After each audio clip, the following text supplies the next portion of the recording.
Desde Efraín, los Benei Israel. Tema capítulo: Dad al César lo que es del César y a Dios lo que es de Dios. Hace casi 2000 años se profirieron palabras que fueron entendidas en esa época. Increíblemente, hoy la gente las olvidó, parece que ya no entiende lo que se dijo hace 2000 años. Pero ¿qué fue eso que se dijo? ¿Qué es eso que pasó? Empezó así. Hace 2000 años el Mesías estaba en el templo de Jerusalén, la capital de Israel, enseñando al pueblo, huérfanos, viudas, pobres, anunciando las buenas nuevas, el evangelio del reino. Y en ese momento, frente al pueblo, entraron los sacerdotes, los principales del pueblo, los escribas, saduceos, ancianos, fariseos y herodianos y un sinfín más de grupos filiales. Ellos llegaron en conjunto a cuestionar la autoridad y la potestad con la que el Mesías hacía todas estas cosas y enseñaba estas cosas. El Mesías les enseñó, les dejó claro de dónde viene su autoridad, pero por medio de parábolas. Por medio de parábolas también les dejó saber que él comprendía que ellos pensaban matarlo. Y el Mesías los exponía por medio de parábolas frente al pueblo. Los desarmó y esto generó una serie de discusiones donde lo que querían los principales era hacerlo tropezar en su doctrina, hacerlo tropezar con sus palabras, pero ellos no deseaban ser instruidos, no deseaban que el pueblo fuera instruido. Al ver el Mesías esto, al ver que era un ataque directo, les dejó saber que él sabía que él era la piedra que los edificadores desecharían.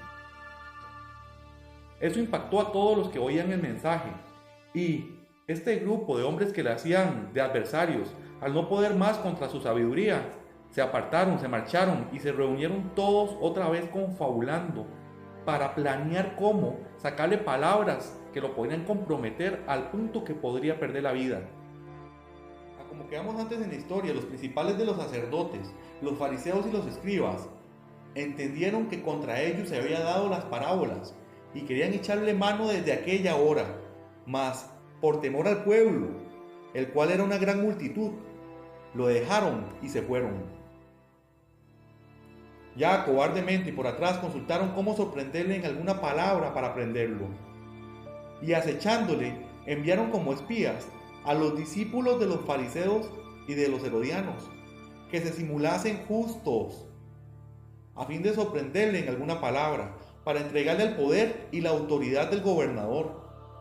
Vinieron y le preguntaron diciendo: Maestro, sabemos que eres hombre veraz, amante de la verdad, y que dices y enseñas rectamente con la verdad, y que no haces acepción de persona porque no miras la apariencia de los hombres, y que no te cuidas de nadie, sino que enseñas el camino de Dios con la verdad. Dinos, pues, ¿qué te parece? ¿Nos es lícito dar tributo a César o no?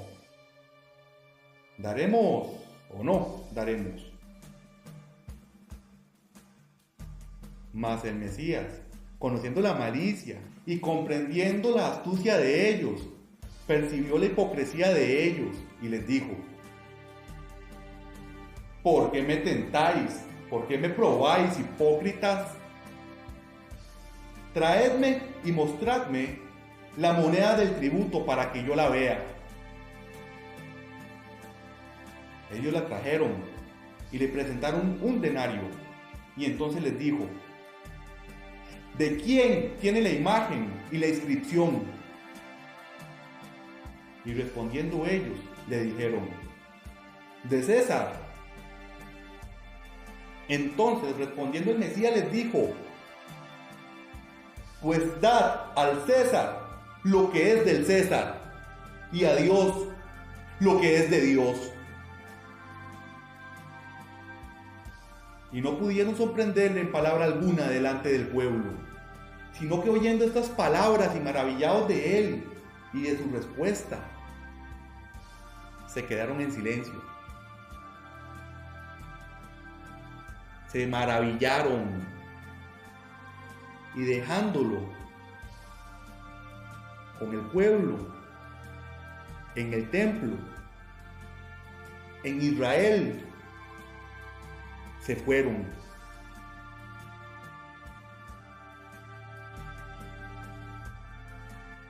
Terminando de leer esto, me hago la siguiente pregunta: ¿por qué se maravillaron? ¿Por qué se fueron en silencio ante el pueblo? ¿Qué pasó ahí? ¿Qué entendieron ellos? No son palabras a la ligera. Los jóvenes herodianos y los jóvenes fariseos entendieron qué estaba diciendo el Mesías. Entendieron qué quería dar a entender según el contexto de su época. Entendieron que estaba poniendo en la balanza al César y que estaba poniendo en la balanza a Dios. Ellos vivían con el César. Habían jóvenes de Herodes, el cual fue asignado por César Augusto. Su linaje, su familia. Además, también conocían a Dios porque estaban hablando este tema justo en el templo de Jerusalén, porque todos son israelitas. Entendían plenamente en ese momento qué implicaba el César y también entendían plenamente qué implicaba Dios. Por lo que les dijo: dad al César lo que es del César y a Dios lo que es de Dios. Hoy entendemos que estaba en la balanza en ese momento. ¿O lo vemos simplemente como una fábula que pasó hace 2000 años? Entendemos también que el Mesías dice que cielo y tierra pasarán, mas mis palabras no pasarán. ¿Qué quiero decir con esto? Que las palabras del Mesías no han pasado, porque no ha pasado cielo y tierra. Significa que sigue estando vigente. Dad al César lo que es del César y a Dios lo que es de Dios.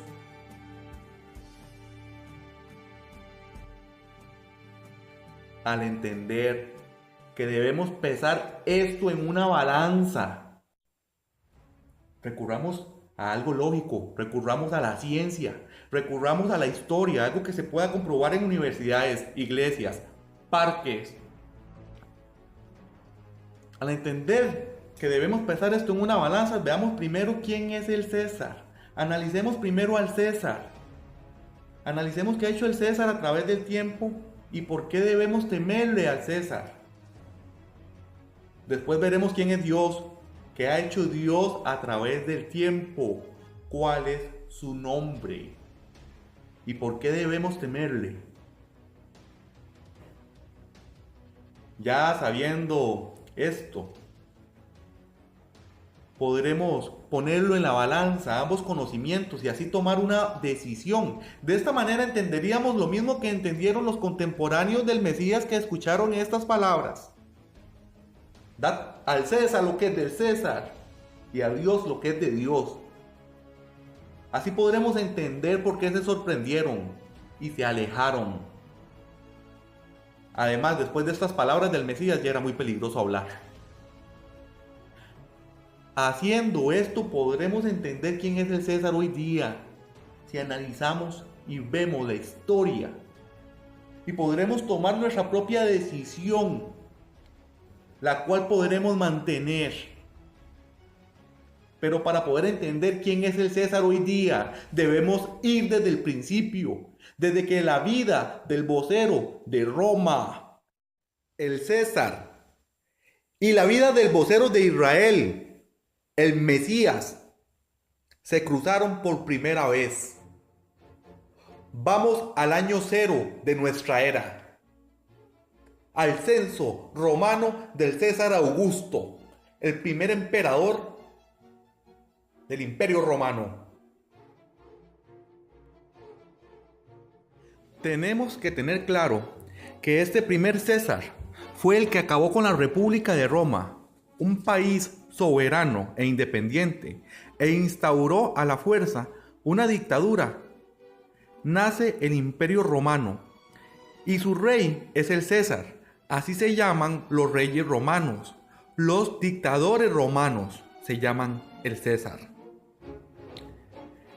Para cuando el Mesías nació, para el año 0 de nuestra época, cuando fue enviado ese censo, el César tenía alrededor de 25 años de haber instaurado su dictadura. Él inició en un lugar peculiar que está vigente hoy día, en medio de las 7 colinas de Roma. En medio de las 7 colinas de Roma, él instauró un foro romano. Era un lugar donde se reunían y donde se trabajaba para la época de este dictador todas las instituciones gubernamentales y religiosas, porque el César nace como la figura divina y militar. Divina, es la divinidad de Roma y la máxima autoridad militar del Imperio Romano. Orgullosamente ubicado, según su historia, en las 7 colinas de Roma desde épocas ancestrales. Este mismo César que se paraba en ese foro a hablar, un populista que se ganó al pueblo mediante la lengua, inició en el foro romano. El foro romano es la marca del César. Las 7 colinas de Roma y lo que hay dentro de esas 7 colinas son las marcas del Imperio Romano, de la dictadura romana. Así que ¿quién es el César? El César fue el dictador que oprimió al pueblo del Mesías. El César es el dictador que censó al pueblo de Israel para saber cuántos eran. El César es una figura, no solo este primer hombre, César Augusto, el primer dictador, sino la figura que nace ese día, nace la figura del César, porque muchos se seguirán llamando el César aunque cambien de nombre y seguirán velando porque el Imperio Romano, esa dictadura, siga en pie. Ahora bien, ya sabemos que el César era un gran orador y que desde el foro romano, sitio que lo identifica, nace. Este César cae, pero al caer él, el Mesías todavía está vivo. El Mesías era un niño cuando él muere. Estaba cerca de los 12 años. ¿Qué ocurre? Después de que muere el Mesías, el César sigue, porque el Mesías dijo muy bien: cielo y tierra pasarán, mas mis palabras no pasarán. Y también dijo: dad al César lo que es del César y a Dios lo que es de Dios. El César era el líder del pueblo que destruyó el templo y que mató al Mesías. Tal como dice el libro profético de Daniel, el mismo imperio que destruya el templo será el mismo imperio que mate al Mesías. Contra ese imperio será la guerra hasta el final de las épocas. Significa que ese imperio está vigente. Entonces, ¿dónde está el César? Analizaremos cronológicamente lo que pasó. Vamos con el segundo César. Pongamos más peso de quién es el César, lo que ha hecho en la balanza. Pongamos otro César. Sigue el linaje con nombres como Calígula, que empalaba a cristianos, y Nerón, que provocó el gran incendio de Roma, quemó barrios para poder construir su palacio enorme, el Domus Aureus. Cerca de 50 hectáreas fueron quemadas y él culpó a los cristianos. El Domus Aureus está ubicado junto al foro romano del César Augusto hoy día. Nerón, fuera del Domus Aureus, coloca el Coloso de Nerón, una estatua simbolizando lo grande que es él. Una estatua de 30 metros. Este mismo César Nerón fue el que crucificó a Pedro en Roma cerca del año 67, en un lugar llamado el Circo de Nerón, ubicado en la colina Vaticana. El César Calígula empezó ese circo en la colina Vaticana y lo terminó el César Nerón. Había un cementerio en el resto de la colina Vaticana. Entonces la colina Vaticana era el circo de Nerón y de Calígula. Obviamente a la par tenía que haber un cementerio. ¿Qué se iba a obtener de estos dos Césares? El Coloso de Nerón, la estatua que levantó dentro de las 7 colinas, junto al foro romano, el César Augusto, fue después transformado en el dios Sol y llevado al centro de Roma. Se corrió unos metros y cerca del famoso foro romano del César Augusto. Ahora bien, vamos a sumar más peso a la balanza, al lado de los Césares. Vamos con el siguiente César. Ya hablamos del César Augusto, que fue el que censó al Mesías cuando él era un niño. Hablamos del César Nerón, que ya después de muerto el Mesías, mató a Pedro en la colina Vaticana. Ahora vamos al año 70, con el César Tito. Este César Tito fue el mismo César que destruyó el segundo templo de Jerusalén, el templo donde caminó el Mesías de Israel. Mató y sitió durante 4 años a todo habitante. Después de que él gana y despedaza el templo de Jerusalén, construye en medio de las 7 colinas el arco de Tito, para recordar que Roma despedazó el templo.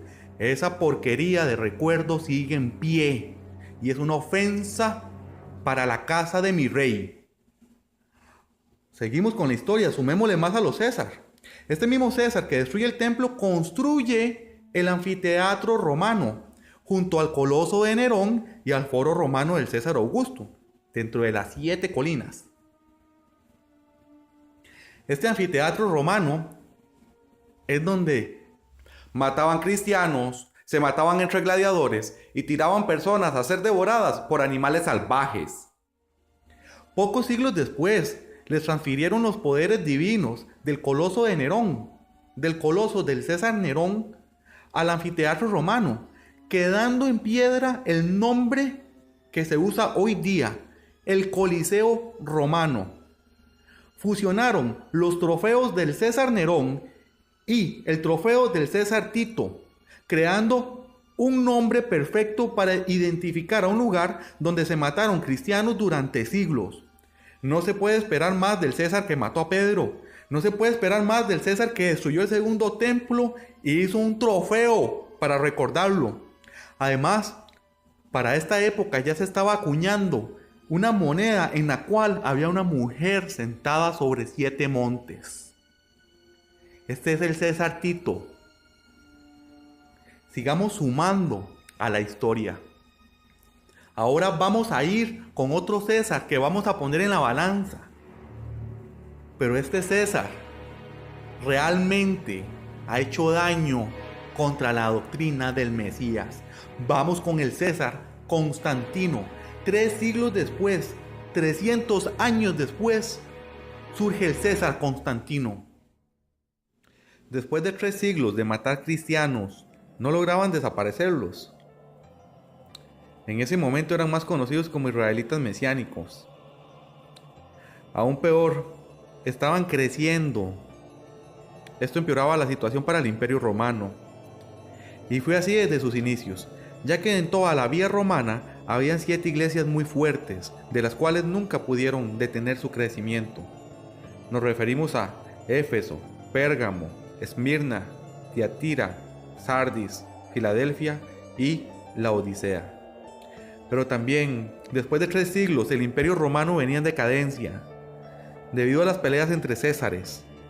Después de 3 siglos habían muchos Césares, muchos descendientes de esta familia. Llegaron a un nivel de maldad que en 50 años hubieron 26 emperadores y solo uno murió por causas naturales.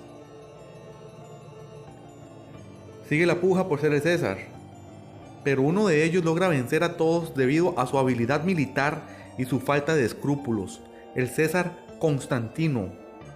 De este hombre hablaremos de manera cronológica, para poder entender cuánto daño ha hecho. Además, es información que se puede verificar en cualquier libro de historia. En el año 312, venció a la mayoría de Césares, quedándole 2, el que manejaba Roma Occidental y Roma Oriental. En el año 312, en el puente de Milvio, se desarrolla una batalla en la que vence a Magencio, obteniendo a Roma Occidental, las 7 colinas de Roma, el foro romano, el Coliseo romano, el arco de Tito. Ahora tan solo quedaba vencer al César de Oriente, de la ciudad griega de Bizancio. En el año 313 se da el Edicto de Milán.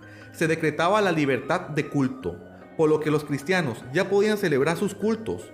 Esto hizo estabilizarse en gran medida los problemas internos, ya que los cristianos iban en auge y los romanos iban en decadencia. Pero esto no fue hecho por ayudar a los cristianos. Iban a emplear una vieja táctica romana, la paganización. Claro está, para iniciar este proceso de paganización, Constantino ocupa aliados. Hasta el momento ha sido enemigo de todo que considere cristiano. Él empieza la búsqueda de un socio y consigue a Silvestre, obispo de Roma. Este Silvestre es un aliado y va a estar con él hasta el final. César se dio cuenta que los católicos, orden a la que pertenece Silvestre, tenía algo en común con la milicia. En ambos grupos, lo más valioso que compartían es que tenían una estructura jerárquica análoga, por lo tanto compatible. A como los militares tenían tribunos, centuriones, legionarios, los católicos tenían cardenales, obispos y sacerdotes. De aquí en adelante trabajó con el heredero del imperio. Silvestre será el siguiente César. Inician una táctica de dominio de masas ampliamente usada por la élite romana, la fusión de religiones, el paganismo. El César sigue creyendo en su dios Sol. Muchos dicen que Constantino en el 312 se convirtió al cristianismo, pero eso no es cierto. En el 315 se levanta en el Foro Romano, junto al Coliseo Romano, el arco de Constantino en medio de las 7 colinas, el cual deja ver claro que Constantino venció porque es el César, sigue siendo la máxima autoridad militar y religiosa.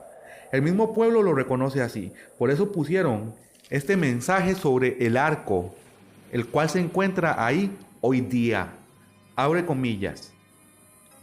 Al emperador César Flavio Constantino, el más grande, piadoso y bendito Augusto, porque él, inspirado por la divinidad y por la grandeza de su mente, ha liberado el estado del tirano y de todos sus seguidores al mismo tiempo, con su ejército y solo por la fuerza de las armas. El Senado y el pueblo de Roma le han dedicado este arco, decorado con triunfos. Cierra comillas. Continuamos la historia 8 años después de que se levanta este arco. En este año, el César Constantino y su heredero, el obispo de Roma, atacan al César Licinio, quien dominaba Roma Oriental, quedando como el único César, Constantino el César, iniciando la construcción de Constantinopla en la ciudad griega de Bizancio. Constantino daría la corona del César a Silvestre, demostrando lo malvado que él es. Para que se entienda el nivel de maldad y compromiso con el imperio, él se atrevió a matar a su primogénito. También mató a una esposa. Este es el nivel de compromiso que tienen los Césares con el imperio. En el año 325, Constantino hace el llamado oficial para el paganismo, el llamado al Concilio de Nicea. Es el primer concilio ecuménico, o sea, universal. Pasan la Pascua para un domingo. Dios fue el que instauró la Pascua el 14 de Nisan. Y el Mesías murió ese día y no era un domingo. De hecho, resucitó para un domingo. A esta nueva religión que surgiría desde este punto se llamaría la religión católica romana, la cual se traduce al español como la religión universal romana. Ya para el año 326, Constantino inicia la campaña de paganización católica. En su afán de forjar un imperio, empieza a hacer calzar una mentira. Uno de sus subordinados escriben que en el puente Milvio el César vio una cruz y que por eso se volvió al cristianismo. Qué tonto e ingenuo este subordinado, que olvidó que el arco de Constantino dice lo contrario, el Senado y el pueblo, dejando en claro que para Constantino esto no es más que una fachada. Con tal de dominar la nueva religión hacen todo un show religioso político. Le da el título de emperador también a su madre Helena y la envía a hacer un drama religioso, donde se encuentra el Santo Sepulcro, la cruz de Veracruz, que son restos de la cruz del Mesías según ellos, los restos de los reyes magos. Nunca hubieron reyes magos, reyes sabios. Dios odia la magia. Además, también encuentra las tumbas de varios personajes bíblicos. Esta concubina ignorante, de un pronto a otro emperatriz, es de un pronto a otro también una arqueóloga excepcional y más sabia respecto a Jerusalén que los mismos israelitas dispersos de la época. No, un montaje descarado y frío. Cínicamente, ha sido nombrada Santa Helena, la santa de los arqueólogos. Increíble. 4 años hizo daño, hasta el 330. En el año 330 muere Helena y surge Constantinopla, en la antigua ciudad de Bizancio en Grecia, naciendo de manera oficial el Imperio Grecorromano Católico, con una religión hecha por una concubina. La religión católica romana, la nueva religión oficial. 7 años después que nació este imperio grecorromano católico, con un César, para el año 337, este César Constantino, la figura del dictador religioso militar romano, estaba muriendo. A la hora de la muerte de Constantino, se inicia de manera automática el siguiente paso en la etapa de paganización, pero con un perfil diferente, aunque igual en funciones. El siguiente paso es un cambio del perfil del César. El César sería llamado de aquí en adelante el Papa. Dieron cierre a la etapa de paganización católica y fusión de religiones y ya dejaron escrito una religión que empezaría a dominar con otro nombre de César, el papado, el Papa. Ofrecen una nueva figura de jerarca máximo, el heredero, el obispo de Roma, Silvestre, recibe la investidura de César, ahora llamado el Papa Silvestre. Le entrega su propia casa del César, el Palacio de Letrán, en la colina Celio, una de las 7 colinas de Roma. Dentro de esas 7 colinas, recuerdo, está el Foro Romano, el Coliseo Romano, el Arco de Tito y el Arco de Constantino. El hecho que ahora el César es el Papa es muy claro para la misma Iglesia Católica. En el mismo Palacio de Letrán, antes llamado el Palacio del César, ahora está la Archibasílica de San Juan de Letrán. Ahora la sede del Papa como obispo de Roma. Este hecho no ha cambiado en 1700 años desde que Constantino concedió la casa del César. Por ejemplo, y para su conocimiento, la Archibasílica de Letrán se considera la cabeza y madre de todas las iglesias, al ser la primera y más antigua sede católica romana, la casa del César en la colina Celio. Obviamente trataron de ocultar esta verdad del cambio del nombre del César al Papa, inventando cerca del año 700 una historia, una mentira, que trataba de minimizar la verdad, que ahora el Papa es el César. Por lo que trataron de hacerlo ver no como una sucesión entre Césares, no como una sucesión entre reyes romanos, lo trataron de hacer ver como una donación de Constantino a otros grupos innexos, religioso porque se convirtió, mató a su primogénito y a cuanto pudo. Eso no coincide. El historial de Constantino deja claro que él no donaría el imperio. Fue una sucesión entre iguales. Con esto, hemos puesto mucho en la balanza del César.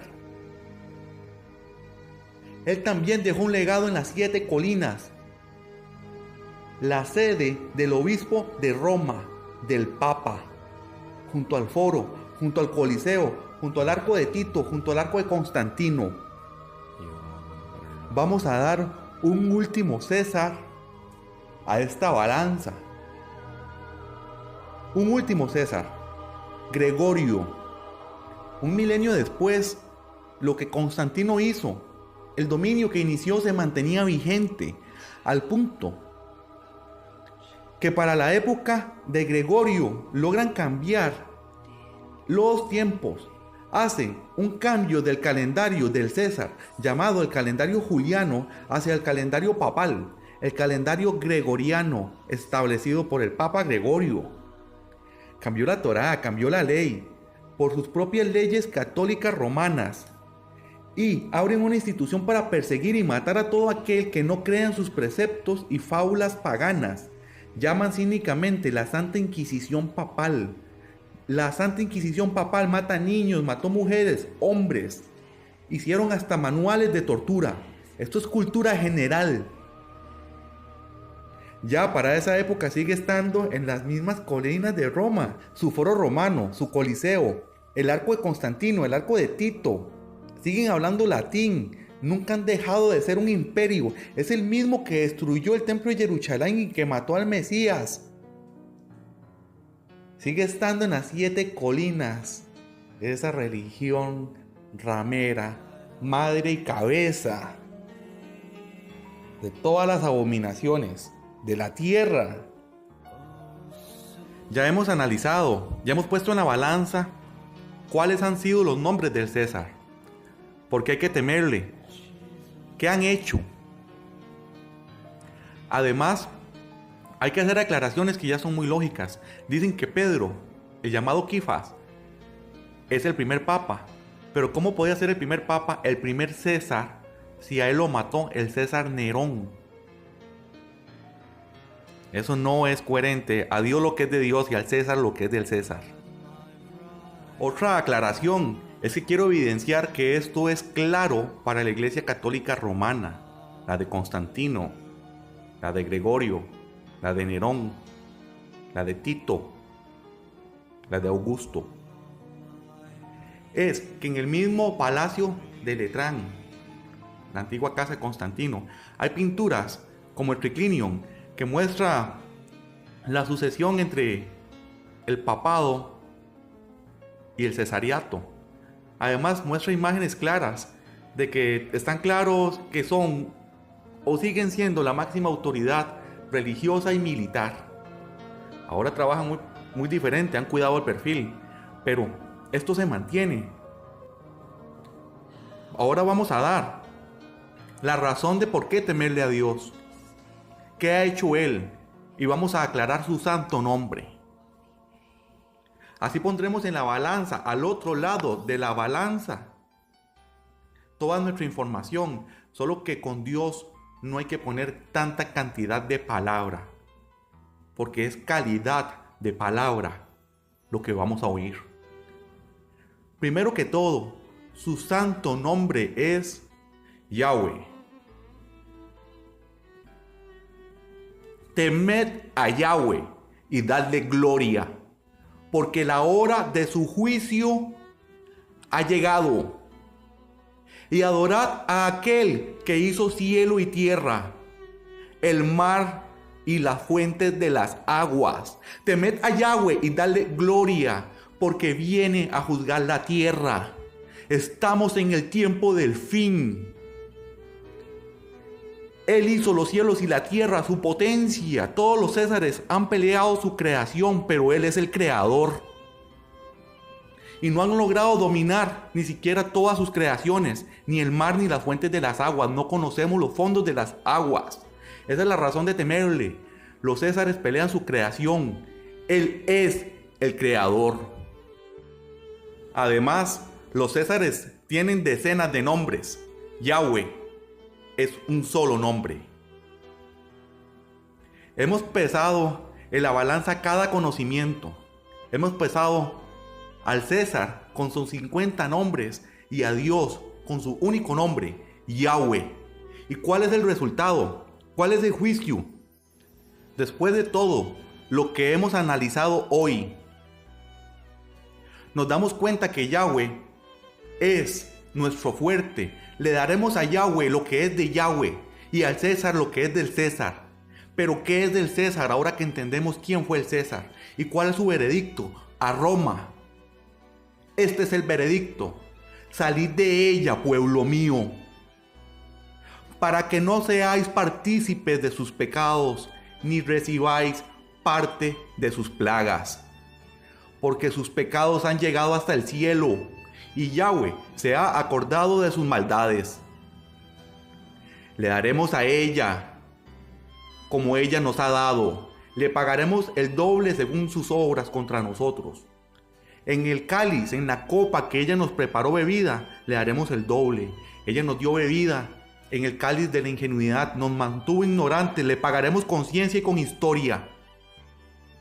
En cuanto ella se glorificó y ha vivido en deleites, le daremos tormento y llanto, porque dice en su corazón: yo estoy sentada como reina, y no soy viuda, y no veré llanto.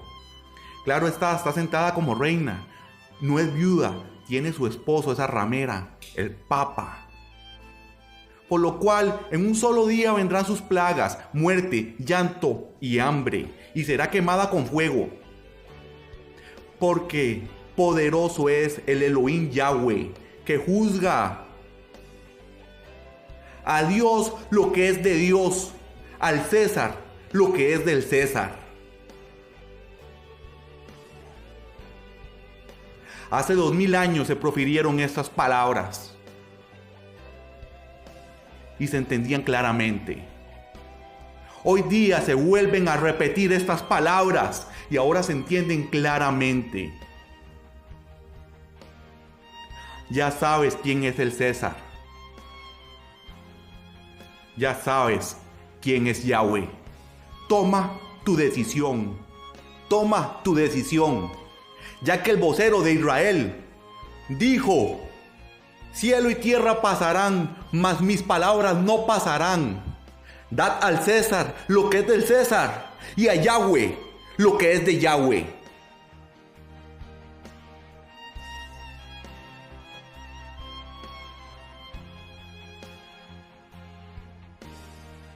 Desde Efraín, los Benei Israel.